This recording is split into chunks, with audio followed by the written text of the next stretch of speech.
إن الحمد لله نحمده ونستعينه ونستغفره ونعوذ بالله من شرور أنفسنا ومن سيئات أعمالنا من يهده الله فلا مضل له ومن يضلل فلا هادي له وأشهد أن لا إله إلا الله وحده لا شريك له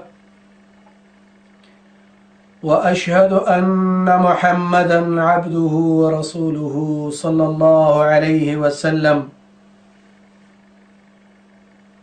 أرسله بالحق بشيرا ونذيرا وداعيا إلى الله بإذنه وسراجا منيرا أما بعد فأعوذ بالله من الشيطان الرجيم بسم الله الرحمن الرحيم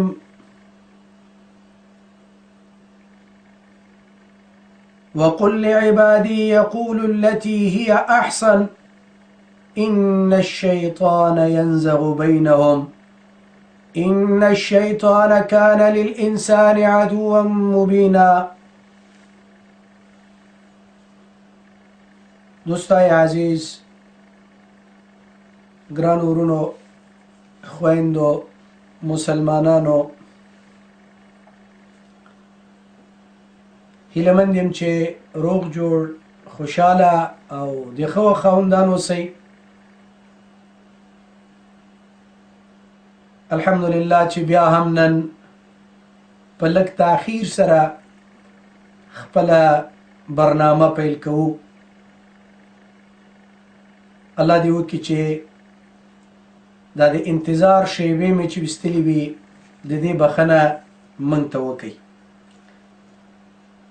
ورونو، په تېرو درسونو کې موږ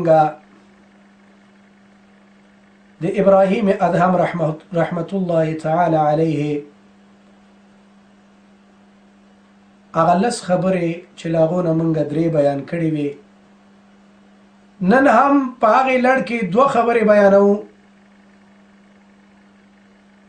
چې هغه یوه دا ده چې ادعیتم عداوة الشیطان ووالیتموه،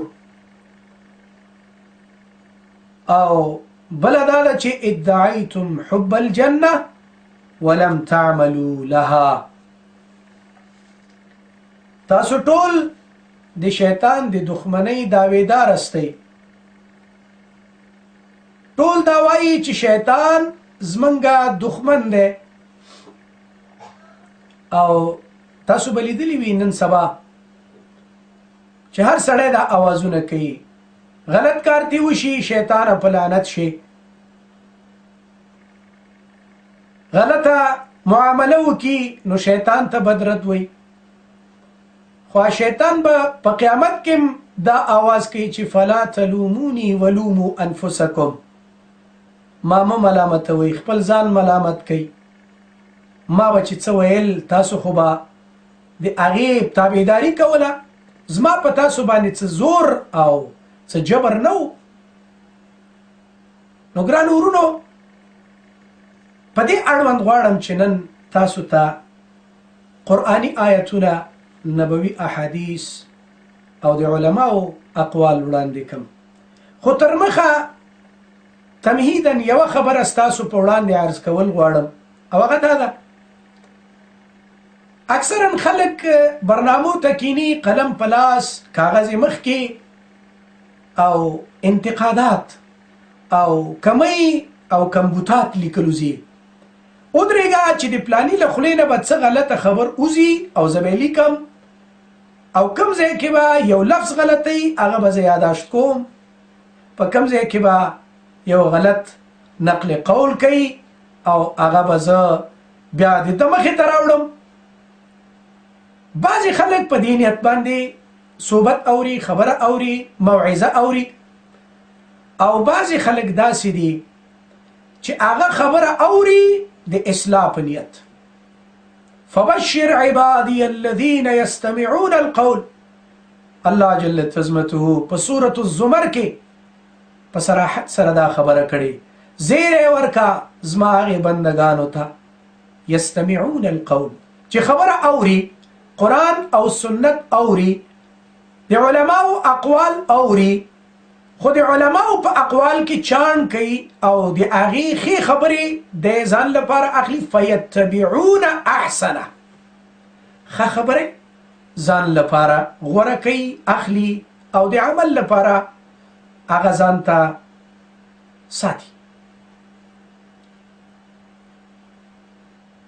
یو ورځ د صحابو په مجلس کې د قیام اللیل په اړوند خبره وشوه یو کس بانډچي له صحرا نه راغلی د غرو د لمنو اوسېدونکی شپونکی هغه هم ناستو یو صحابي دې پوښتنه وکړه چې یا ابا امامه اتقوم باللیل ای ابا امامه د شپې راپورته کېږي او که نه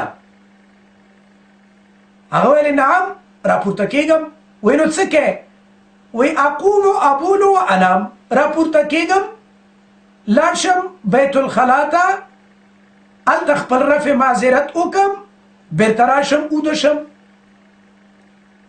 او بعضې خلک د ده مقصد څه و فقط د شپې راپورته کېده خو مقصد یې دا و چې رفع معذرت وکړي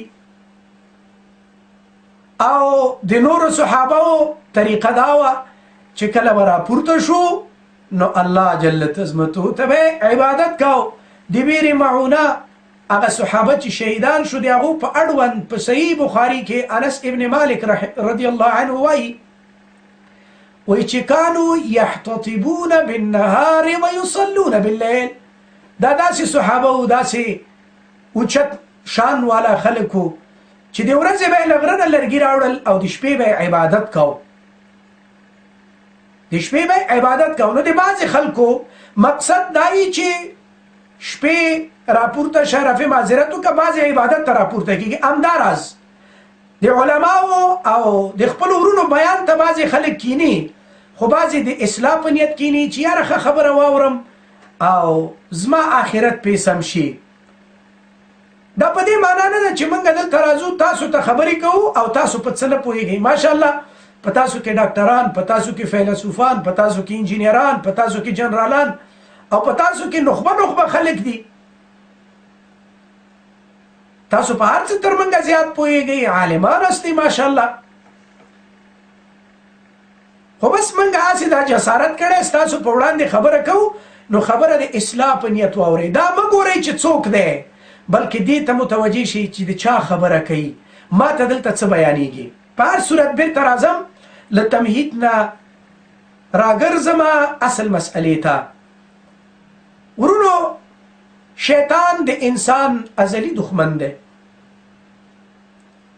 شیطان علیه اللعنه قسم کړی الله ته چې فبعزتک لاغوینهم اجمعین یا الله ستا په عزت مې د قسم وي زه به دا ټول ګمراه کوم دا یو هم نه پرېږدم فبعزتک لاغوینهم اجمعین لا مې راوړی دی نون مشدد ورپسې راوړی هلته اغوینه نون مشدد ټول تاکیدات دي خامخا به دا خلک ګمراه کوم له لارې نه به یې وباسم په غلطو به یې روانوم په نارواو باندې به یې مصروفوم او الله جل تزمته موږ ته وایي چې ای زما بنده شیطان ستا دشمن دی او هغه سره دشمني وکړه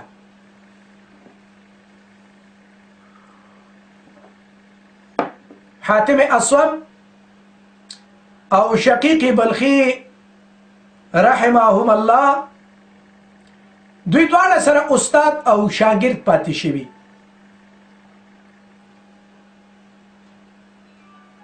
یو وخت ورته وایي چې څومره عمر دې له ما سره تیر که وایي 28 کاله وایي څومره مسایل دې زده کړي وایي 8 نو وایي کوم یو دي تا خو زما ژوند برباد که په 28 کالو کې 8 مسئلې زده کړي دي نو هغه ورته وایي چې بس دا مې زده کړي وایي هغه کومې دي نو په هغې کې یوه خبره ورته دا کوي چې ما ولیدل خلک له مخلوقاتو سره دشمني لري څوک له خپل تره سره څوک له خپل تره زوی سره څوک له ماما سره څوک له ترورزي سره، څوک د تره له زوی سره، او څوک له عوامو سره دښمنیانې کوي. بیا مې وایي د الله مبارک کلام قرآن عظیم شان ته وکتل، په هغې کې مې دا بیا موتل چې الله فرمایي ان الشیطان لکم عدو فاتخذوه عدوا، شیطان ستاسو دشمن دی او دا شیطان په خپل دشمنۍ سره تاسو ونیسئ. فاتخذوه عدوا، شیطان خپل دشمن حساب کوي. وی له هغې ورځې نه مې له شیطان سره دشمني شروع کړې او له هغې ورځې نه شیطان خپل دشمن ګڼم، نو اوس مې وی له چا سره دشمني نشته، ټول مې ورونه دي، له ټولو سره دوستي لرم. نو ورونو شیطان په دشمنۍ سره نیول ځکه هغه دشمن دی. هغه ویلی دي چې ستا په عزت مې د قسمې دوی به ټول سیده لارې نه مستقیمې لارې نه غلطې لارې ته راکاږم. او همداراز شیطان اولینه حربه دا ده چې انسان د الله له توحید نه واړی شرک خواته راوګرځئ. توحید پرېږده او مشرک شه، شرک کوه. څوک یې له یو نه غواړي، څوک یې له بل نه غواړي. په اول ځل باندې مې د الله په حقوق کې هغې ته اشاره کړې وه، بیا هغې خواته نه ځم. اجمالي خبره کوم، شیطان کوشش او سعی دا ده چې انسان په اصل کې خراب کی، ایمان یې ور خراب کی، عقیده یې ور خرابه کی. الله وایي دا د دشمن دی. هر قسم حربه چې کولی شي استعمالیږي. نو اول په توحید کې خلل راولي او بیا قصې درخوي ولې پلانی بزرگ داسې نه و. ته آواز وکړه شیخ عبدالقادر جیلانی رحمت الله تعالی علیه ته، نو هغه به در رسیږي یا غوث اعظم دستگیر دستم بگیر. قصه مې لوستله بله ورځې، وایي چې شیخ عبدالقادر جیلانی رحمت الله تعالی علیه ناستو او یو مرید او د هغې یو شاګرد شای ورته مالش کوله، چاپی کوله. ګوري چې په شا کې یو زخم دی، نو ورته وایي چې تا خو پنډم نه دی وړی زما باداره، تا خو څه کارم نه دی کړی، دا څه علت دی چې ستا په شا کې زخم؟ هغه ورته وایي چې چیړه مې مه پرېږده خپل کار کوه، وایي زه خو زړه کې مې څه خبره پیدا شوې ده، دا ولې؟ نو هغه ورته وایي چې زما یو مرید په کشتۍ کې ناستو او کشتۍ ډوبېدله، نو وایي ما آواز ور وکړ، آواز مې ور وکړ. بس مې ویل چې یا شیخ عبدالقادر، وایي ما آواز ور وکړ چې در ورسېدم، غم مه کوه. وایي نو ورغلم کشتۍ ته مې ملا ورکړه او کشتۍ مې له اوبو نه راوویسته. ما ته یوه ورځ چا ویلې وایي چې شیخ عبدالقادر جیلانی رحمه الله د 12 کالو غرقه بیړۍ له اوبو نه راویستې. مانا کسان پکې ژوندي وو او که نه؟ وایي کسان خو پکې ژوندي وو. ښه کسان ژوندي وو، او بلکل صحیح شوه. نو مالې بیا خو د هغې کسانو کرامت د شیخ عبدالقادر جیلانی نه ډېر اوچت شو. ځکه چې 12 کاله د اوبو لاندې بدون له اکسیجن نه، بدون له خوراک نه شپې ورځې تېرول، نو دا خو عجیبه ده. بیا خو هغه کرامت تر دې اوچت دی. بله دا ده غرقې بیړۍ او غرقې کشتۍ راویستل، دا څه کرامت دی؟ دا خو نن دا نارویژیان لګیا دي هغه زړې زړې بیړۍ او کشتیګانې راوباسي، نو دا څه کرامت شو؟ دا کرامت نه دی. نو شیطان دې ته متوجه کوي چې د الله نه سوا نورو ته متوجه شه. توحید پرېږده، یکتا پرستی چې ورته وایي په فارسي کې، د یو الله عبادت پرېږده، مخلوق ته آوازونه کوه. دا اولینه حربه د شیطان ده. الله سره شریک راوړه، د الله صفات نورو ته ورکه، دا د شیطان حربه ده. د رسول الله صلی الله علیه وسلم سنت پرېږده، دا د شیطان حربه ده. ځکه خو په هغه حدیث کې راځي، وایي چې شیطان دا کوشش کوي چې ستاسو ایمانونه له تاسو نه واخلي، تاسو بې ایمانه کي، تاسو خالی لاس له دې دنیا نه ویسي. نو بناءً شیطان ته په خپلو اعمالو او عباداتو کې حصه مه ورکوئ. موږ وایو چې شیطان زموږ دشمن دی، خو پټه پټه دوستي د پردې تر شا له هغه سره روابط دي. شیطان چې انسي شیطان دی او که جني شیطان دی نو له هغه سره هم انډیوالي ده. یعرف ذو الفضل من الناس ذووه. بس سړی چې پېژنې نو ملګري ته یې ګوره، جني شیطان سره ناسته کوي او که انسي سره. مسلمان سره ډېره ناسته ده که منافقینو سره، مصلحینو سره ناسته ډېره ده که مفسدینو سره، فساد والاو سره ډېر کینی که نه اصلاح والاو سره، مؤمنینو سره ډېر کینی که نه مشرکینو سره. اوس یې ګورئ شیطان یو خانه کوشش کوي، بلې خانه الله جل تزمته وایي چې نه زما بنده ما خواته راشه. ادعا لري نو ادعا چې کې په عمل کې ثابته کا، عمل کې اوخیا، په عمل کې پیاده کا. بله حربه دې سره سره انسان له اصل مسیر نه په اخلاقو کې د انسان خراب اخلاق او غیر انسانی اخلاق راوستل. له هغې جملې نه اوله دا ده شهواني او باطلو خواهشاتو خواته متوجه کول.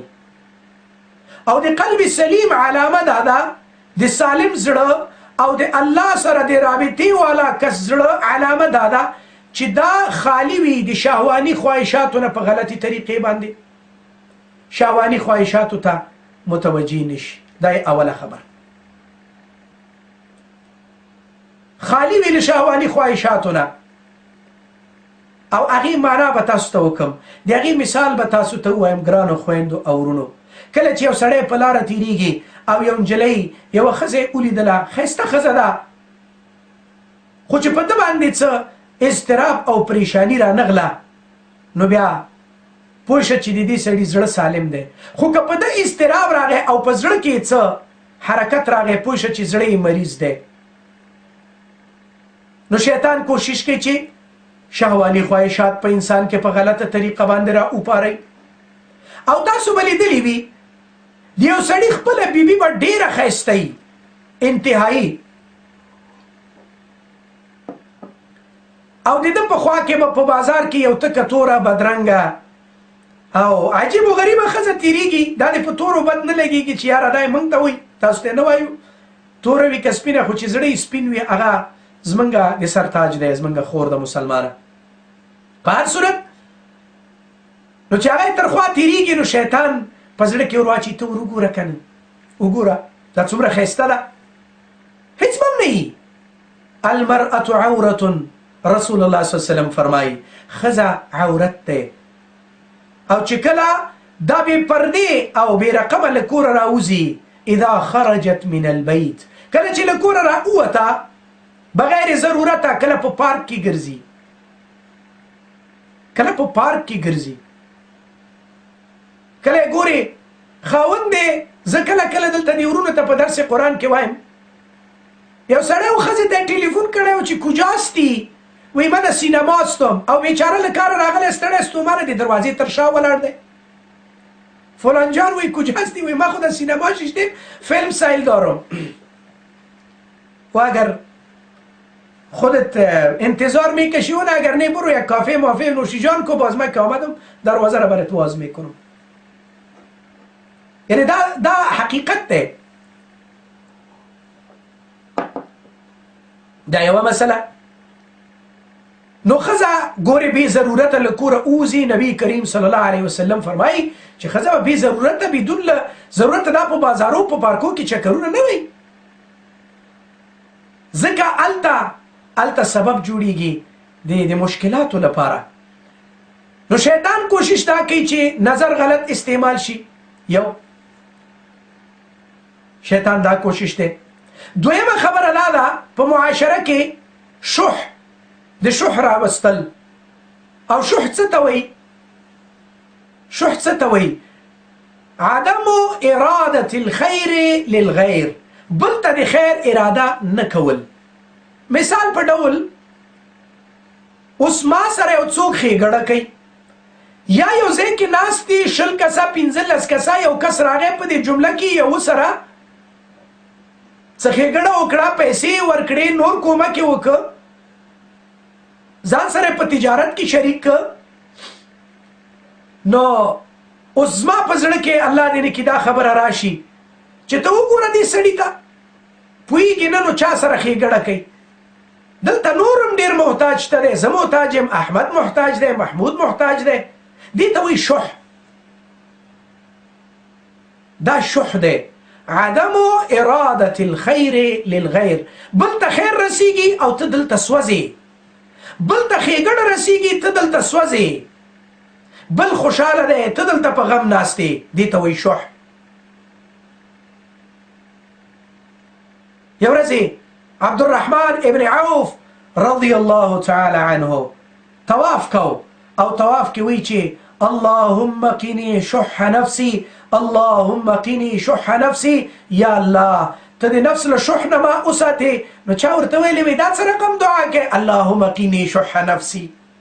هغه ورته ویلې وي ولې تا په قرآن کې نه دي لوستي چې کوم سړی د زړه له شح نه، قلبي شح نه، ومن یوق شح نفسه، څوک چې وساتل شو د شح نفسانی نه دا سړی کامیاب دی.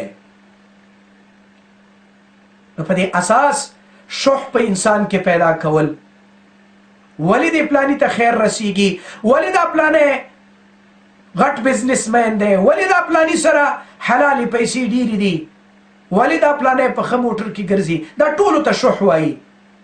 او بله دا ده چې حسد پیدا کول ستاسو په منځونو کې، دا هم د شیطان او د شیطانی افرادو مسئلې او اعمال دي. ستاسو په منځ کې حسد پیدا کول، حسد اچول، ته بل ته حسد کوه هغه تا ته، ته وګوره یاره دا مال به څنګه ترېنه واخلو. ګورئ ورونو یوه مسئله په یاد وساتئ، کله چې انسان د خپل ذات او د خپل دین په فکر کې نشو، په ځان باندې دینی محنت او خواري نه کوي، نو په دې باندې پوه شئ دا سړی د انسانیت له درجې نه حیوانیت ته وځي. نو په حیوانیت کې دا 3 درجې عام علما فرمایي چې 3 درجې دي. اوله چې کومه ده، اوله هغه د اهلي حیواناتو ده، دویمه چې کومه ده هغه د سبوع درندگانو ده، داړونکي حیواناتو، دریمه درجه چې کومه ده هغه پکې د چیچونکو حیواناتو ده، زهرلی حیوانات دي، مار دی، لړم دی او داسې نور. کله چې انسان د دین فکر پرېږدي، په ځان باندې د دین محنت نه کوي او ټوله ورځ حسد، کینه، بغض، عداوت، دشمنی دا کوي، نو شیطان خو لاره پیدا کی، شیطان دلته رخنه پیدا کی. نو څه کوي شیطان؟ څه کوي؟ اوله خبر هغه دا ده چې په دې سړي کې داسې اعمال پیدا کی، داسې مسائل پیدا کی چې فقط په خپل ځان باندې فکر وکړي، زما جیب دې ډکي، زما دې ښه کوري، زما دې ښه مالي، زما دې ښه دولتي، زما دې ښه موټري، زما دې ښه عیش و نوش او عشرت وي، او زما دې ښه ښځه ښه بچي. یو خدا خبره، لومړی خبره دا ده. دویمه خبره ځکه دا د هغه ابتدا خبره ده، دویمه دا ده چې بیا بل سړی نشي لیدلی، بل سړی ولې دومره اوچت شي لکه ما غوندې، بیا د هغه لیدل دته خوند نه ورکوي چې د سره همساره دی. او دریم دا دی چې بیا په خلکو باندې حملې کوي. نو په حیواناتو کې غوا، پسونه، وزې او نور اهلي حیوانات، د دوی خپل غم دی چې په خپل مخ کې څه پراته دي، بل فکر ورسره نشته. ته یې خوره، ته یې څکه، که بل مري زما یې پیڅه. نو دا انسان هم د حیوانیت اولې درجې ته چې کله ننوځي خپل جیب ډکول غواړي، ځکه مرض دی، مرض چې راغی په ځای نه پاتې کېږي، دویمې مرحلې ته ورځي. او دویمه مرحله دې څه ده؟ هغه د دې وحشي حیواناتو، داړونکو حیواناتو. نو داړونکو حیواناتو خاصت څه ده؟ چې د بل وینې څکي، د بل غوښه خوري او خپل ژوند پې تېروي. نو بیا دغه انسان چې کله دې حالت ته ورسېده چې پیسې او دارایي یې پیدا کړه، ښه فیوډال شو، مالدار شو، نو بس بیا څه کوي بل ته نشي لیدلی نو بیا په بل باندې حملې کوي ظلمونه کوي تجاوز کوي ناروا کوي مالی خوري په عزت تجاوز کوي په ناموس تجاوز کوي او على هذا القياس مشکلات او مصیبتونه ورته جوړي خو بیا هم دې باندې اکتفا نه کوي درېیمه درجه د چیچونکي حیواناتو د لکه مار او لړم بل چیچي خو له هغه نه دته هېڅ ګټه نشته له هغې نه خوند اخلي نو بیا دغه انسان دغه فرد دغه شخص دا کم چې ځان ته مسلمان وایي بیا داسې شي چې د بل له درد نه او د بل له مرض نه او د بل له مشکل نه دی خوند اخلي وایي چې زه خو ډېر ښه شو که نه نو زما ګرانو محترمو مسلمانانو ورونو په ځان باندې فکر کوئ نو دیني فکر وکئ دنیوي نه نو درېیمه خبره د حسد وه شیطان کوشش کوي چې ستاسو په منځ کې حسادت پیدا کړي حسادت بله دا د ستاسو په منځ کې دشمني کینه بغض جنگ او جدل او شخړې رامنځته کړي لکه نن چې زمونږ په وطن کې زمونږ په ښایسته او ګلالي افغانستان کې داسې افراد او اشخاص دي داسې شیطان صفته افراد دي چې د شیطان ډول ته ګډیږي ولو که په ظاهر په حبا او قبا او رنګ او رخې د ډېرو غټو شیوخو ښکاري او ډېر داسې مترقي او ډېر داسې متمدنه خلک ښکاري لیکن په اصل کې دوی د شیطان ډول ته ګډیږي دوی د شیطان خبرې مخ په وړاندې وړي دوی کله د عصبیت خبره رامنځته کړي کله قومي مسله رامنځته کړي کله نژادي مسله رامنځته کړي کله سمتي مسله رامنځته کړي تر څو د مسلمانانو ترمنځ تر څو د مؤمنینو ترمنځ غټ مشکل او مصیبت را پیدا شي نو دا هغه شیطانی اعمال دي دا هغه شیطانی مسائل دي دا هغه شیطانی وسوسې دي چې انسان ته را پیدا کیږي او انسان د الله نه لرې کوي انسان د رب الجلیل نه لرې کوي ځکه شیطان د الله نافرمانی کړي کوم سړی چې د شیطان پیروي کوي دا په اصل کې دا په حقیقت کې د الله نافرمانه دی الله جل تزمتو شیطان علیه اللعنت ویلي چې آدم ته سجده وکړه آدم ته سر ټیټ کوئ ولې ده ته سر ټیټ کم داسې سړي ته سجده وکم داسې کس ته چې هغه له خاورو پیدا دی ده ته زه سجده نه کوم د الله د الوهیت انکار یې نه کو الله یې مانه چې دا مالک دی دا خالق دی اقرار یې کوو چې دا رب دی خود الله د حکم نافرمانی کوله نن هم خلک وایي الله پیژني الله ولې نه پیژنم خو چې ګوري مونځ به نه کوي روژې به صحیح نه نیسي عبادات به سم نه کوي او دنیوي مسایلو ته به په اخروي مسایلو باندې ترجیح ورکړي وي دا د شیطان مسلط کېدل دي په دې انسان باندې دا هغه وسوسې دي چې په هر ترتیب باندې انسان له لارې وباسي په دې ذریعې باندې انسان د شیطان او د شیطاني وساوسو تابع کیږي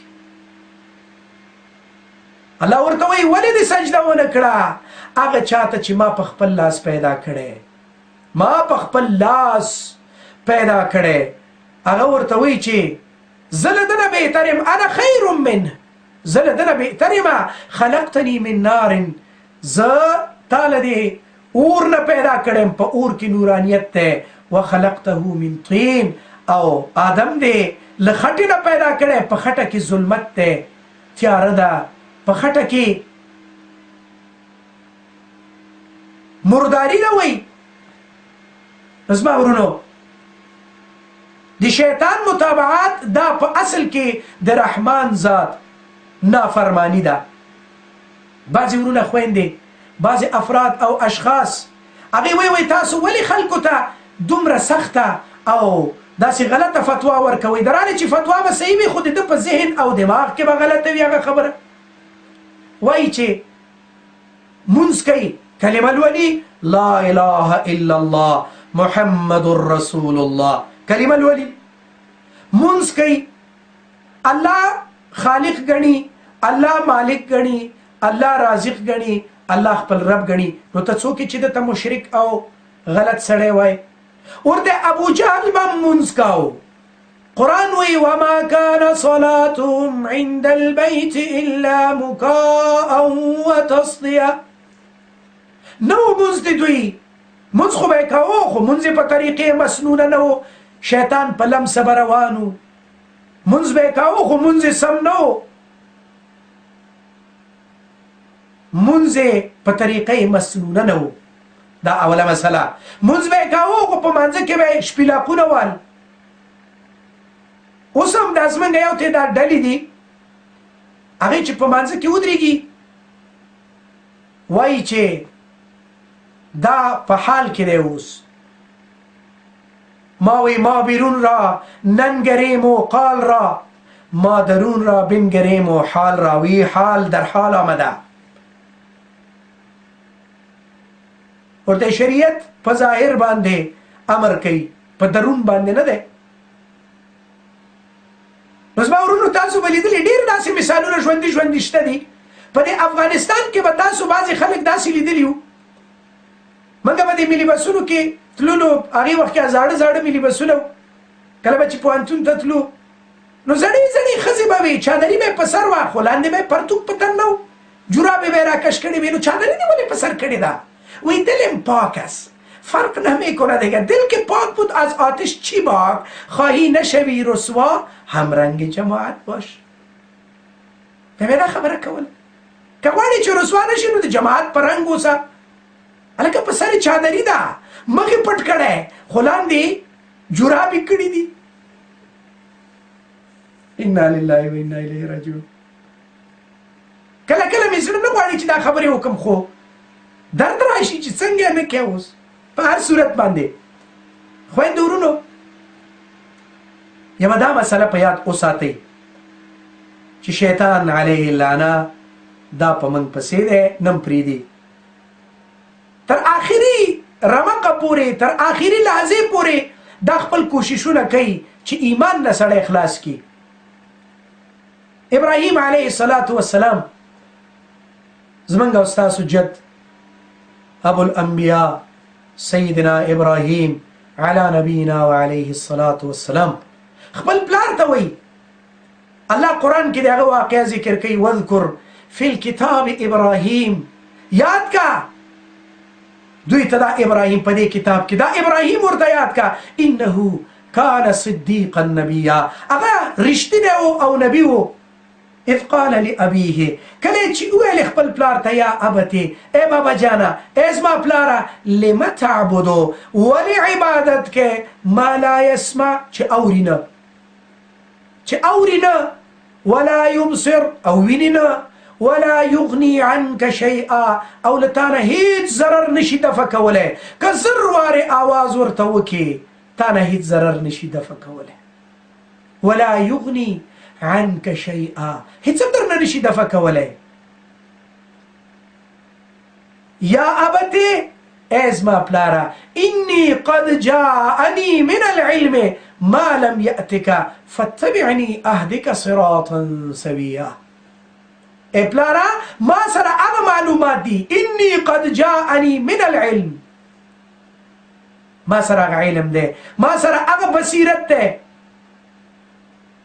چې تا ته نه دی درکړی شوی نو زما خبره ومنه زما متابعت وکړه نو په سمه لار به روان شي نن هم چې څوک سمه خبره کوي مشر سړی وایي ورته به وایي چې وروره دا کار غلط دی دا د سنت خلاف دی وایي دا بې ادبه ګوره دا اوس مشرانو ته لاره ښیي هلکه مشرانو باندې خبره نه ده چې یو سړی مشر شو او هر څه چې کوي به سپین ږیری به و او په دې افغانستان کې به ناست و تسبیح به یې په لاس کې وي سبحان الله سبحان الله او هلته به د ګلکي یو ډمو یو شاعر او هنرمند و هغه به ټوکړې هارموني تبلې والي او سندرې به یې ویلې نو دا سپین ږیری به له پګړۍ سره له غټې ږیرې سره او له تسبو سره ورته ناست او خندلې به نو که څوک چا به ورته ویلې چې بابا دا ته څه کوې دا په څه حال باندې لګیا یې نو بیا به ویلې دا وګوره دا بې ادبه دي دی کې ادب نشته، بې ادب محروم مان از فضل رب. ورته دی کې بې ادبي پکار ده، دلته خو دلته خبره پکار ده، دلته غلي کېناستل دا د شیطان ورورګلوي ده. الساکت عن الحق رسول الله صلی الله علیه وسلم فرمایي کوم سړی چې له حق نه سترګې پټوي دا ګونګ شیطان دی. شیطان او ګونګی شیطان، شیطان اخرس دی. نو بیا نورونو خویندو، ابراهیم علیه السلام ورته وایي چې ای پلاره زما په لار روان شه، خو په ادب سره یې ورته وایي یا ابتې، ای بابا جانه، ای پلار ګله داسې مه کوه. په ډېر احترام سره یې ورته وایي، په ډېر ادب سره یې ورته وایي. او بیا ورته وایي چې یا ابت لا تعبد الشیطان، یا ابت لا تعبد الشیطان، ای پلاره د شیطان عبادت مه کوه. ولې؟ ان الشیطان کان للرحمن عصیا، یقینا شیطان د الله نافرمانه دی، د الله خبره یې نه ده منلې، د الله خبره نه ده منلې. یا ابت انی اخاف ان یمسک عذاب من الرحمن، ای پلاره زه یریږم انی اخاف ان یمسک چې وبرسیږي تا ته عذاب من الرحمن د الله لخوا نه یو عذاب، فتكون للشیطان ولیا، ته به د شیطان دوست شي. نو بس جواب څه؟ پلار سره جواب نشته، لنډه خبر کوي. قال اراغب انت عن آلهتي یا ابراهیم، وای بې پروا شوی یې زموږ له معبودانو نه ابراهیمه. اوس پیر بابا نه منې، اوس کاکا صاحب نه منې، اوس تور ډیری بابا نه منې، اوس پیرانو پیر صاحب نه منې. ورته یې منوې چې د الله اولیاء وو، خدا کارسازان نه وو، دا حاجت روایان نه وو، دوی دستگیری نشوه کولی، دوی مشکل کشا نه وو.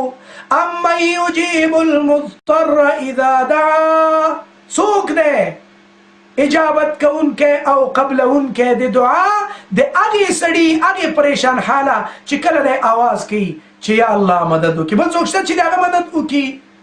څوک دی مجیب، قبلونکی او استجابت کوونکی؟ دا څوک دی؟ شته بل څوک؟ ټول موافق استئ چې نه، الله نه سوا څوک استجابت نشي کولی. بل څوک ورکړه نشي کولی. نو ابراهیم علیه السلام هغه خپل پلار ته وایي چې پلاره داسې مه کوه، پلار په دې ځای باندې چې خبره ومني بس آواز راپورته کړي.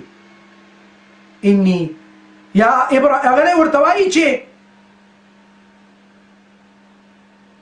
ای ابراهیم، قال اراغب عن آلهتي یا ابراهیم، ای ابراهیم ته لکه چې زمونږ له معبودانو نه بې پروا شوی، لئن لم تنتهي که منع نشوې لارجمنک، سنګسار به دې کړم.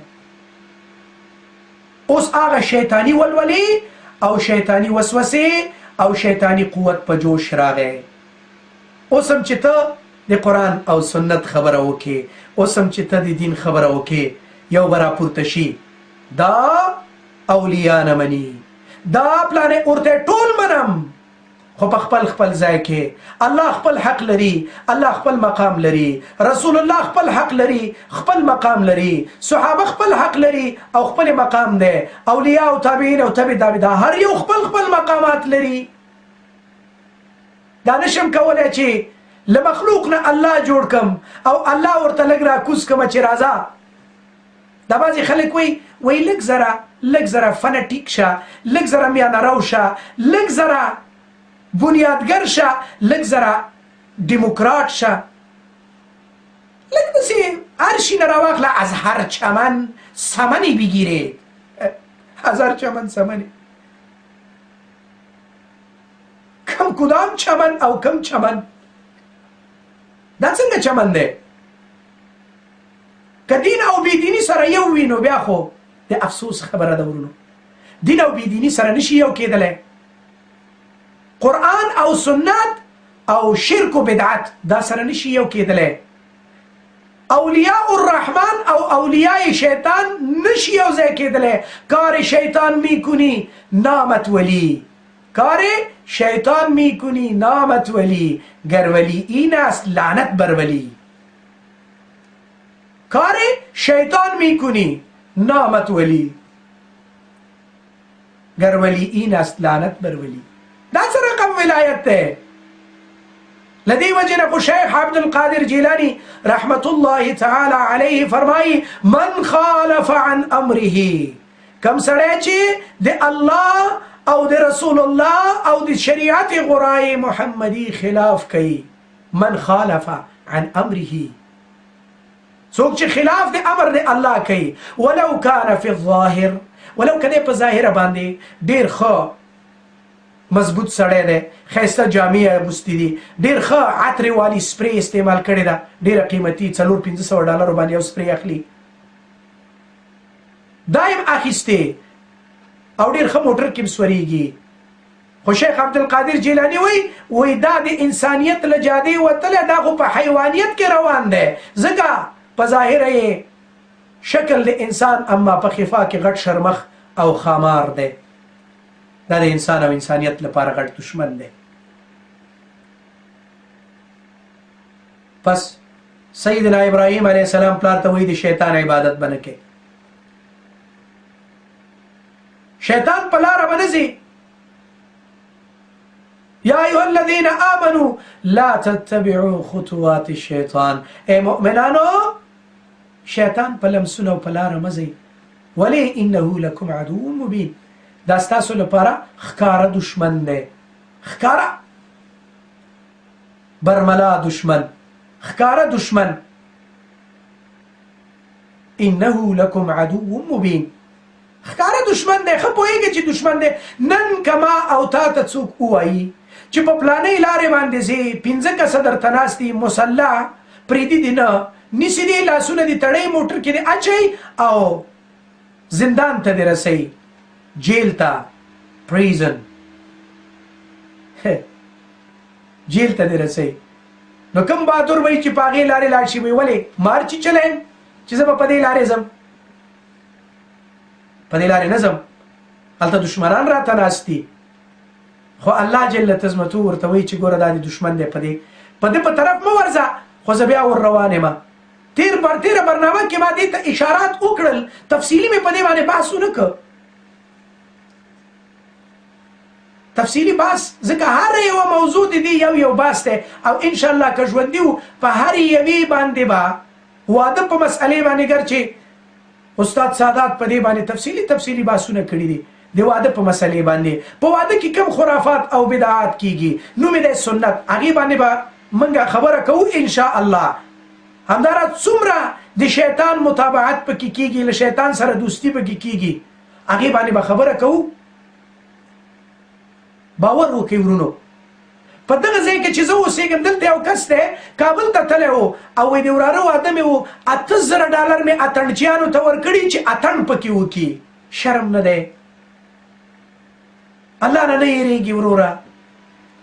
ته به په قیامت کې الله ته څه جواب وایې چې ستا په وطن کې خلک لولګي مري او ته $8,000 صرف اتڼچیانو ته ورکوې؟ یا بعضی خلک وایي والله وی از پیشم اینجا یک قدم عروس ببره. گروپ چوب جنگی هندوان آمده بود.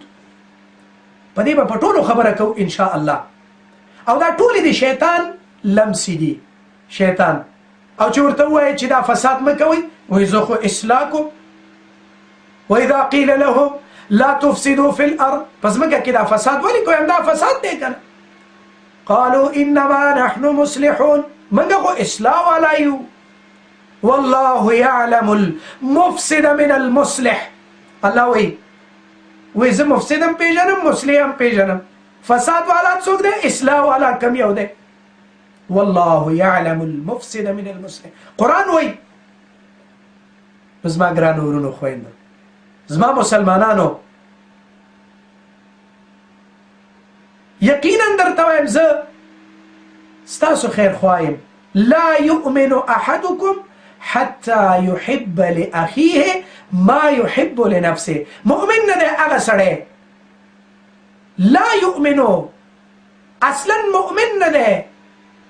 یو ستاسو به مؤمن نشي هغه پورې چې کوم څه ځان ته خوښی بل مسلمان ته هم خوښ نه کړي. نو زما ورونو تاسو ته هم زه دا خوښومه چې راشئ توحید ته، راشئ سنت ته، راشئ د الله جل تثبته حکم ومنئ، راشئ د شیطان لمسه پریږدو، راشئ دا کمې تربګنۍ چې زموږ په وطن کې نن خلکو رواج کړي دي په مختلفو اشکالو باندې په موږ کې راوستي دي، دا ټولې پریږدو، دا شاته وغورځو. لګیا دي تفرقه بی انداز و حکومت کن، وبخړې قومایان ونیسه. زه ته په دې مسایلو اخته کړي یو، دوی په خپله ناست دي خپل ژوند کوي، سات تیروي. زما او ستا په تجارت باندې لګیا دي. هماغه خبره ده وی من از بیگانگان هرگز ننالم به من هم هرچی کرد آن آشنا کرد. وی له اغیارو نه هیڅکله ګیله نه کړم، دا چې څه یې په ما وکړل دا مې خپلو. نن په منګه باندې زمونږ په ولس باندې دغه انساني شیطانان چې د انسان په شکل کې دي دی راغلي او دا مشکلات یې راوستي دي. نو ورونو دې لپاره دا امت را ژوندی کېدل پکار دي، شیطاني وساوس پرېښودل پکار دي او په یو پلیټ فارم باندې په یو سټاپ باندې په یو ځای باندې راټولېدل او یو امت واحده جوړېدل. د دغسې مفسدو افرادو په مقابل کې آواز پورته کول دا د هر مسلمان کار دی، دا د هر مسلمان کار دی. او هغه یو کیسه ده وایي چې هماغه د شعر په ارتباط باندې وایي من از بیگانگان هرگز ننالم به من امر چی کرد آن آشنا کرد. دا خپلو را باندې کړي دي بل چا نه دي کړي. نو یو کسو یو رافضي ټوله ورځ به لګیا و په سیدنا ابو بکر الصدیق صاحب رسول الله چاته چې قرآن وایي چې اذ یقول لصاحبه لا تحزن ان الله معنا. کله چې رسول الله خپل ملګري ته وویلې ای ابو بکره مه ویرېږه الله له ما او تا سره دی.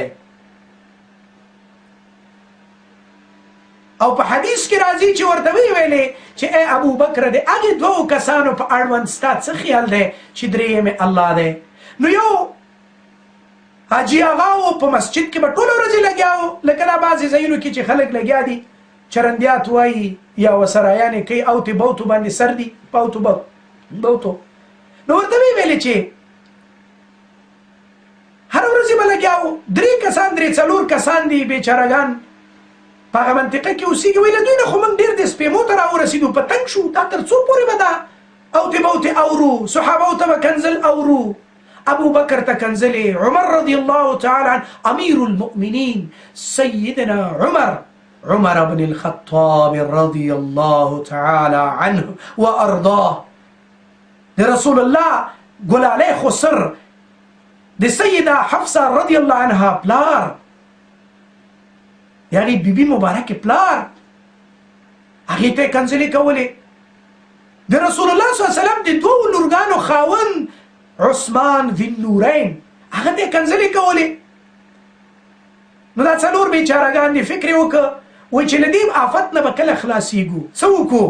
ویل داسې به وکړو چې زه به ابو بکر شم، ته به عمر شي، دریم به عثمان شي، څلورم به علي شي. سهار چې وختي د حاجي آغا صاحب له کور نه راوځي ده ته په لاره کې ودرېږو، دا وو نه پرېږدو دا. وایي ښه.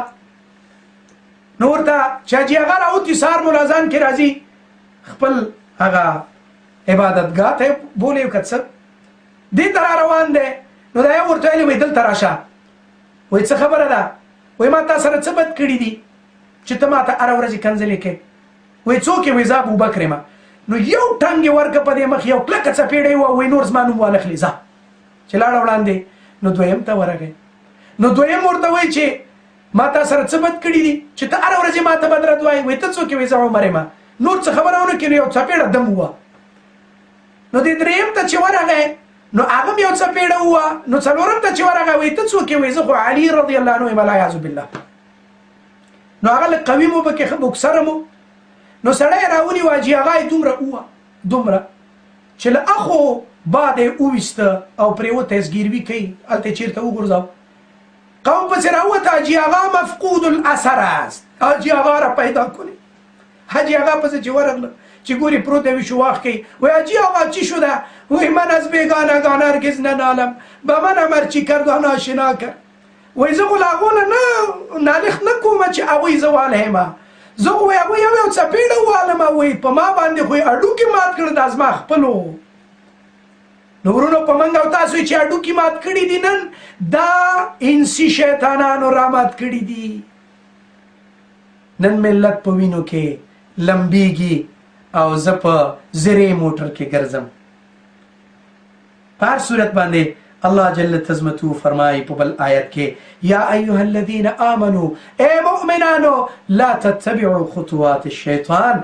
شیطان په پل پسې پل مږدئ شیطان پسې مه روانېږئ ومن یتبع خطوات الشیطان چا چې د شیطان پیروي وکړه تابعداري یې وکړه فانه یأمر بالفحشاء والمنکر پس یقینا دته امر کوي په فحشا او په منکراتو باندې په نارواو باندې په غلطو باندې دته امر کوي چې ته غلط کارونه کوه ناروا کارونه کوه نو زما ورونو رسول الله صلی الله علیه وسلم هم یو څه اعمال ښودلي چې دا شیطاني اعمال دي دا د شیطان عمل دی اوله خبره کله چې سړی خوراک کوي نو په خوراک کې سنت څه دي په راسته لاس نو کوم سړی چې په چپ لاس باندې خوراک کوي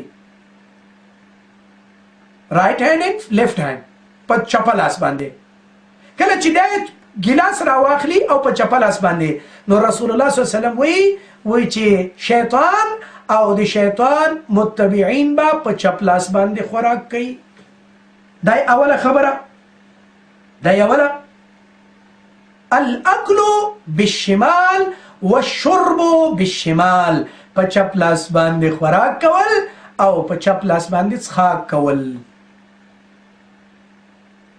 اکثر دی بیا وی تو هم به در بیکار ماندی تو که پای میزنی ولا دست چپ و راست شکی کشیده ورته رسول الله صلی الله علیه وسلم ویلی الله ای دست رو چپ و راست کشیده ای دست راست است دست چپ است با دست چپ استنجا کو با دست چپ بینی تصفا کو با دست چپ او چیزایی رو میگه که دل آدم و قدر او رو نمیگیره با دست راست ذکر الله رو بکن سبحان الله سبحان الله الحمدلله الحمدلله لا اله الا الله الله اکبر با دست راستت تمام معاملات ته پیش ببر په دې لاس باندې معاملات وې سمخ کې په دې لاس باندې ورکړه وکا په دې باندې راکړه وکا شمال او جنوب راستا او چپا دا الله پیدا کړی نو اوله خبره په چپ لاس باندې خوراک دا متابعت شیطان دی دا یو مسله په چپ لاس باندې څښاک دا متابعت شیطان دی یا متابعت دی چپیانو دی دا څوک چې په چپ لاس باندې راغلی کنه ورته دا چپیانو پسې روانې راستک تشه راستک باش وی راست باز باش صادق باش علیکم بالصدق فإن الصدق ينجي والكذب يهلك رښتینی اوسه رښتیا وکړه کامیابي ده په حدیث روان شه په حدیث کې کامیابي ده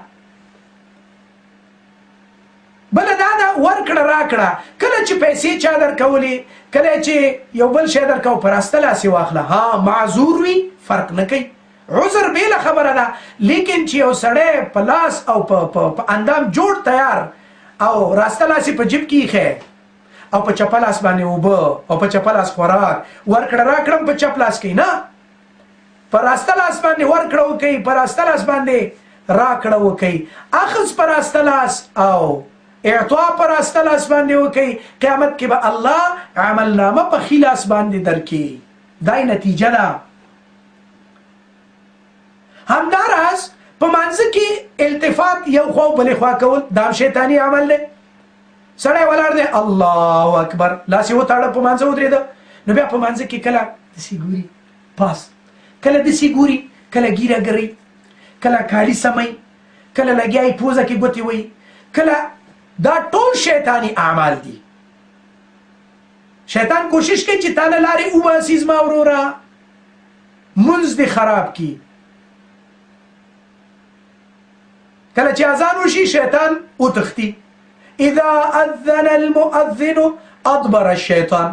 اذان وشو د الله توحید چې بیانېږي شیطان تښتي نه پاتې کیږي. الله اکبر الله اکبر شیطان تښتي. ادبر الشیطان شاوړی وله زرات او باد خارجيږي منډي وي دومره لري چې د شیطان د مؤذن आवाज ونوري. دا شیطان د مؤذن आवाज ونوري.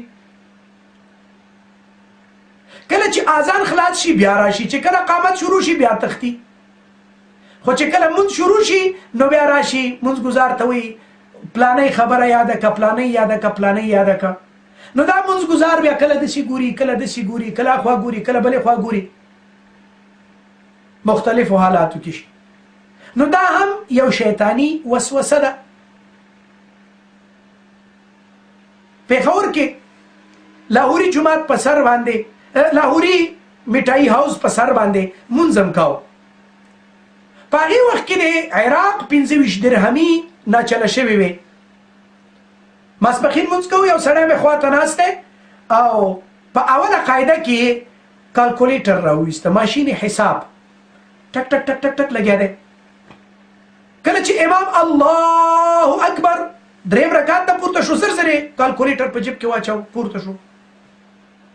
کله چې منځل اخلاص شو مال الله دې پتا را مو کې دا څه کوي؟ وای قسم دې زه په مسجد کې نه یم، زه وای په چوک یادګار کې چکر وام. په میلیاردو تاوان مې کړی دی. دی عبادت نه څه وتل.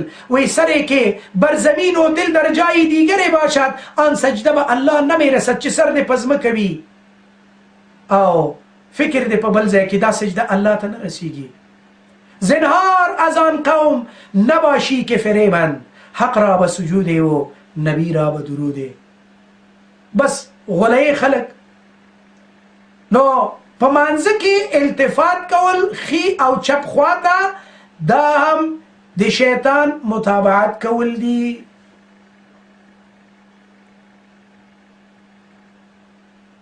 او بل دا د عمومي به تاسو ته بیان کم معصیت او د ګناه کار. معصیت کول ګناه کول د ګناه مرتکب کېدل دا په خپله په شیطان پسې تلل دي. دا د شیطان متابعت دی، دا د شیطان خبره منل دي. نو زما ورونو خویندو مسلمانانو که غواړئ چې په دنیا او آخرت کې که غواړئ چې دنیا او آخرت مو له خوشحالو سره وي، هغه ورځ هغه عظیم جنت هغه عظیمې ماڼۍ او نعمتونه چې په جنت کې دي دا ترلاسه کوي، نو په دنیا کې د شیطان لمسون او د شیطان لاره پرېږدئ. دا به ټول پرېږدئ. نو بس جنت لپاره به عمل کوي. ادعیتم حب الجنه ولم تعملوا لها. جنت ادعا خو لري چې یاره ډېر خوندور ځای دی، او که دا اوس د جنت خبره تاسو ته شروع کړم، د جنت د حورو، د جنت د خوشحالیو، د جنت د باغونو، د جنت د نعمتونو، د جنت د نهرونو، د جنت د خوراکونو، نو زه فکر نه کوم چې یو به م غلي کښېني یاره چې دا خو ټول ما سره وی. نو په مفته خو نه حاصلېږي که نه. کونډې زویه څه خو بویه که نه، یو څه خو کوه لږ عمل خو وکړه که نه.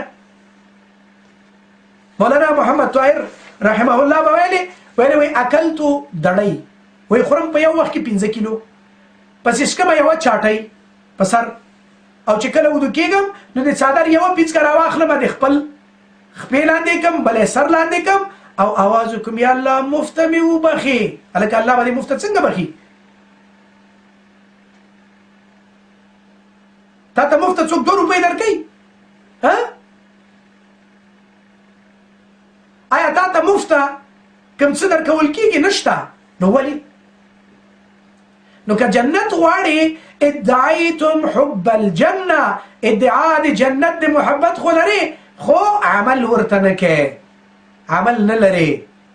وایي یو څه عمل بل څه. یا ایها الذین آمنوا لم تقولون ما لا تفعلون. ولی وایي هغه خبرې چې عمل پې نه کوې. کبر مقتا عند الله، ډېره د بېزارۍ خبره ده د الله په نزد. ان تقولوا ما لا تفعلون، چې وایي او عمل دې نشته.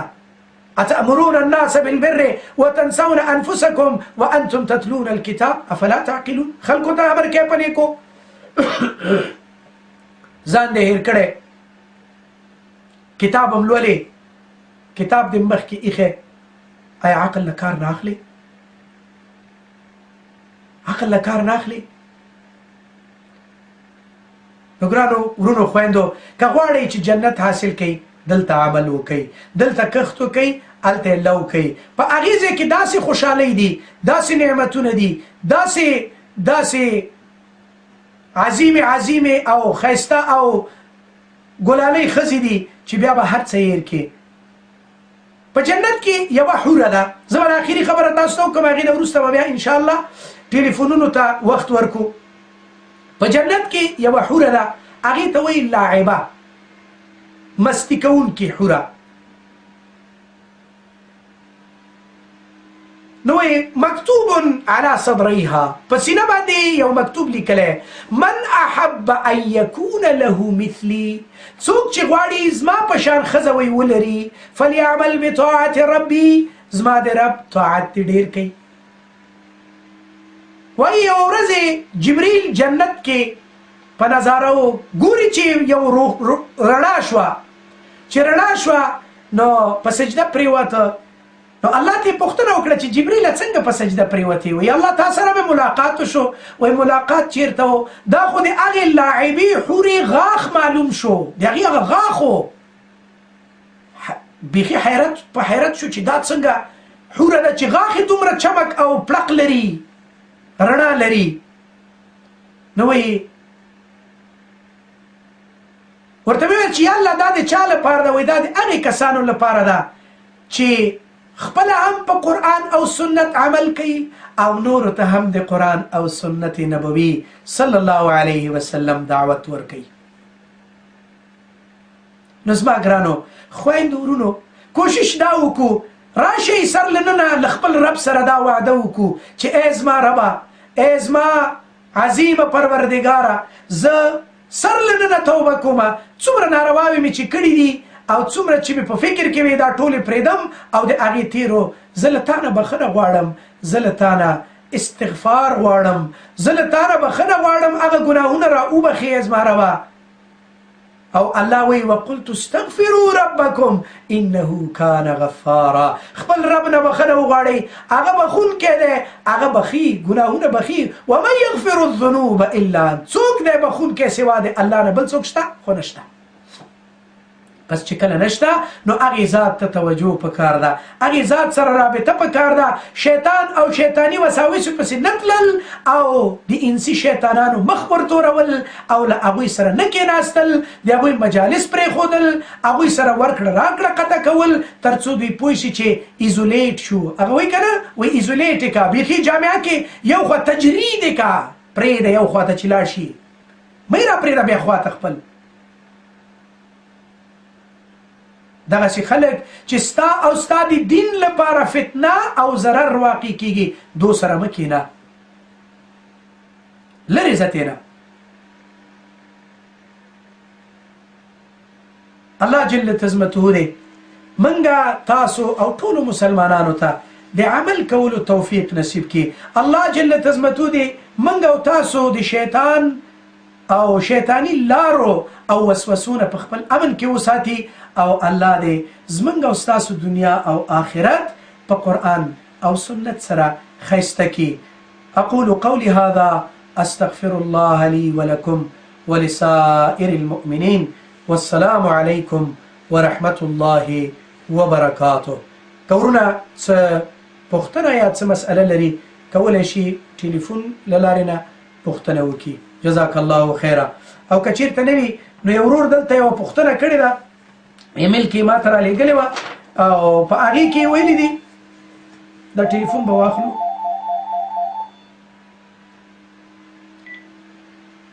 بله بفرمایید سلام علیکم ورحمت الله برنامه درس قرآن و سنت است وعلیکم السلام ورحمت الله استاد ابوبکر بله مهرباني وکړئ ابوبکر یم صاحب استاد ډېر زیات خوشحاله یم چې ستاسو اواز اورم او دا درېیم ځل چې موږ ستاسو دا نصیحتونه د تلویزیون د لارې راوړو او په دې باندې ډېر خوشحاله یم چې الله پاک د نور یو ټوټه زموږ کورونو ته تاسو الله هم خوشحاله لره، الله هم خوشحاله لره. ډېره مننه ګرانه، الله دې تاسو خوشحاله کړي ګرانه. په دغه زموږ په ژبه باندې متاسفانه چې ډېر کم تلویزیونونو کې تبلیغ د اسلام کېږي. بالکل بالکل کم دی.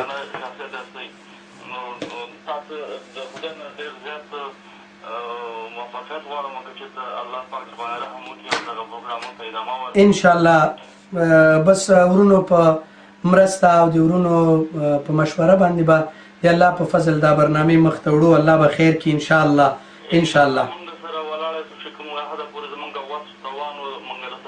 الله دې تاسو جنتیان کړي. ډیره مننه.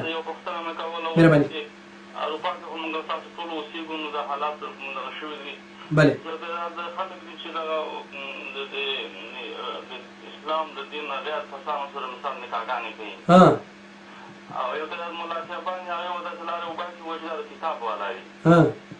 زما خپله عقیده پرې ده چې مثال اوس وختونو کې خو کتاب والا اصلا نشته، ځکه چې په دغه کتابونه هغه اصلي کتابونه اوس نشته او اصلي کتابونو کې خو آخري زمانې دین اسلام دی او پیغمبر محمد علیه السلام دی. بله. او د هغې نه بعد بل دین صحیح دی. بله.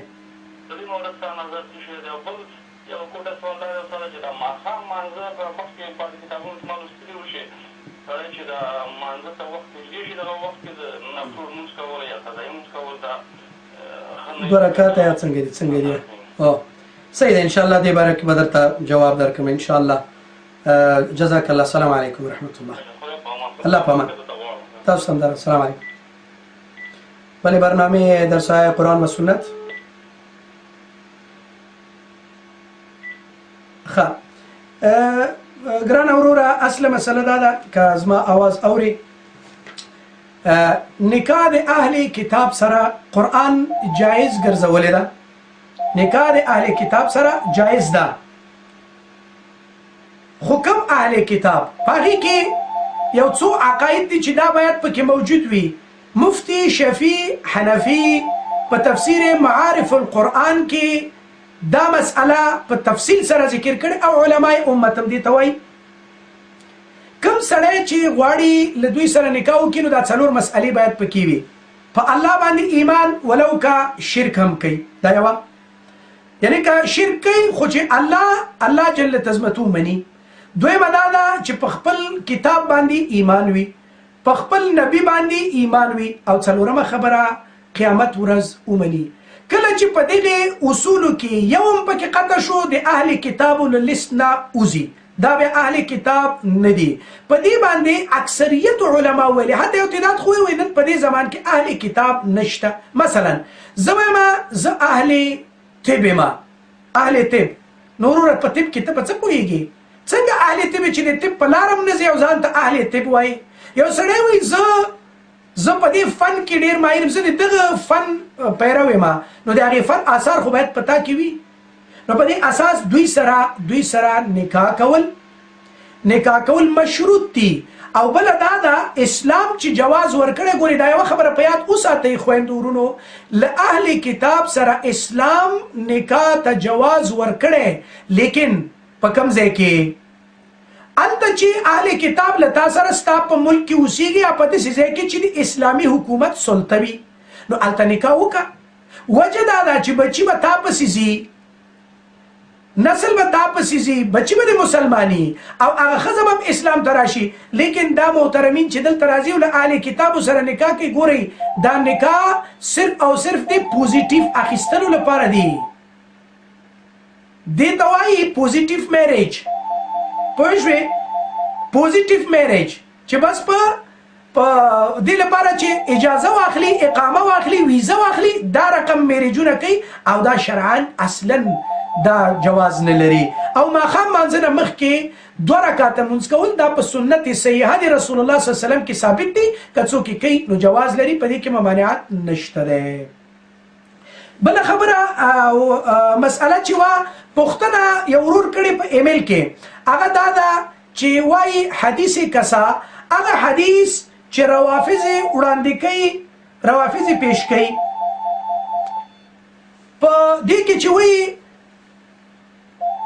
نبی صلی الله علیه وسلم ناستو سیدنا حسن راغی نو څادر لاندې ځان سره کېناو بیا سیدنا حسین راغی څادر لاندې بیا فاطمه رضی الله عنها هغه هم څادر لاندې کېنوله مسلم شریف صحیح حدیث دی او بیا ورپسې علي رضی الله عنه هغه هم دلته په دې څادر کې راتاو کړل ځان سره او ویل چې دا زما اهل بیت دي نو بنان وی په دې باندې روافض استدلال کوي چې دغه اهل بیتو دینه سوا د نور اهل بیت نه دي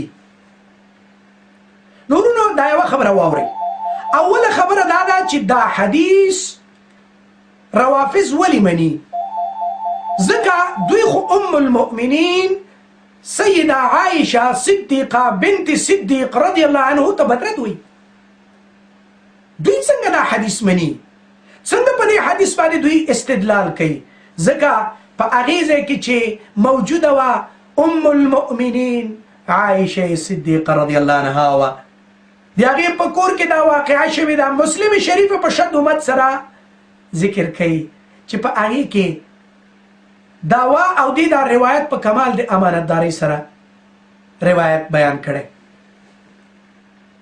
په کمال د امانتدارۍ سره دا دې بیان کړی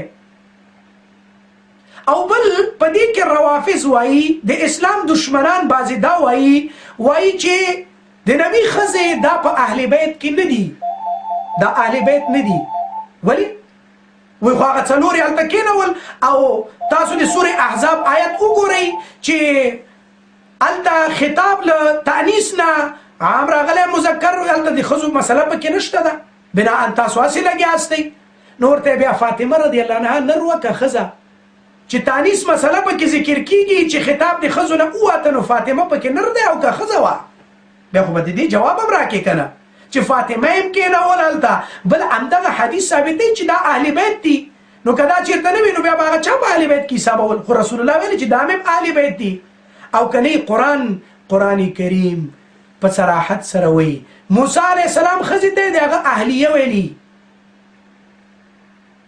اذ یقول لأهله امکثوا انی آنست نارا موسی علیه السلام خپلې بیبي ته ویلي وایي ته انتظار وکړه چې زه ورشم اور راوړم بچي یې نه وو نوسي نه وو هلته نو په دې اساس دا خبره بیخي غلطه ده چې ښځه په اهل بیت کې نه ده دوی دې نه استدلال کوي او دا استدلال غلط دی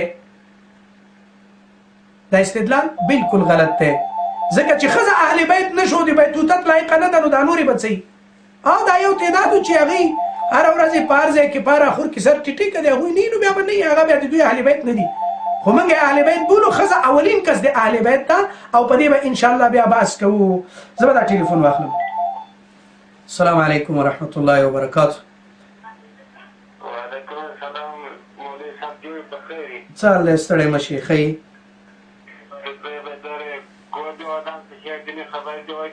مهرباني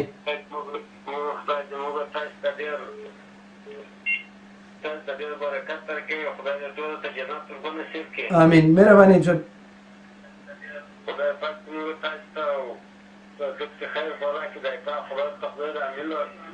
آمین آمین آمین الله دې موږ او تاسو ټول عالمین او عاملین دي دین جوړ کړي جزاک الله خیر جزاك الله خير جزاك الله السلام عليكم السلام عليكم الله دې خوشاله که الله دې خوشاله که السلام علیکم بلې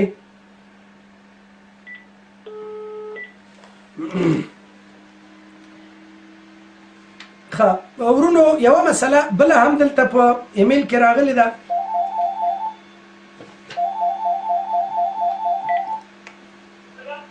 بله السلام علیکم ورحمة الله د قرآن او سنت تر سیوري لاندې برنامه مهرباني وعلیکم السلام ورحمة الله وبرکاته مهرباني وکړئ